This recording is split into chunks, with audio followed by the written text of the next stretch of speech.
বন্ধুগণ, দক্ষিণ চব্বিশ পরগনার নামখানায় ঘটে গেল বিরাট বড় ঘটনা। আমাদের মমতা বন্দ্যোপাধ্যায় এত উন্নয়ন করেছে কাটমানি দিয়ে লোককে, যে বাংলা আবাস যোজনা বা প্রধানমন্ত্রী আবাস যোজনার যে ঘরগুলো লোককে দেয়, সেই ঘর পাওয়ার জন্য লোককে 5,000 করে, 10,000 করে, 20,000 করে টাকা কাটমানি জমা দিতে হতো তৃণমূলের গুন্ডা বাহিনী আর হারমাত বাহিনীর কাছে। দেখুন ভিডিওগুলোতে সে নিজে বলছে বাংলার মানুষকে ঘর পাইয়ে দেওয়ার জন্য ওনারা এই টাকাগুলো দিয়েছিলেন। যে টাকা আমি পঞ্চায়েতে যদি সেই টেবিলে না পৌঁছাতাম তাহলে এই মানুষগুলোর ঘর পাইয়ে দিতাম না।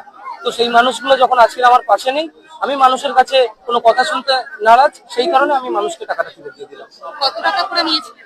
5,000 টাকা করে। কতজনে? প্রায় আনুমানিক 45 জন। এবং সবাই টাকা ফেরত নিতে আসছে। এখন মারের ঠেলায় পড়ে, পাবলিকের চাপে পড়ে এসে মধ্য রাস্তায় বসে পড়েছে টাকা ফেরত দিতে। মানে এই যে মমতা দিদির এই যে উন্নয়ন, কাটমানির যে উন্নয়ন, এটা সরকার পরিবর্তন না হলে আমরা এতটা খোলাসাভাবে জানতে পারতাম না। আমরা জানি যে তিনি কাটমানি দিতেন, কাটমানি খেতেন, তার পার্টি ফান্ডে যেত, সমস্ত কিছুর এখন খোলাসা হচ্ছে। আমি বলছি শুভেন্দুবাবুকে যে যারা এইরকম করেছে তাদের বিরুদ্ধে একটুখানি স্টেপ নিয়ে সুদ সমেত যেন টাকাটা আমাদের ফেরত আনা হয়। এটা প্রধানমন্ত্রী আবাস যোজনার টাকা, যারা গরিব তাদের জন্য যেন ঘরগুলো বরাদ্দ করা হয়। ধন্যবাদ। ভিডিওটা ভালো লাগলে শেয়ার করবেন।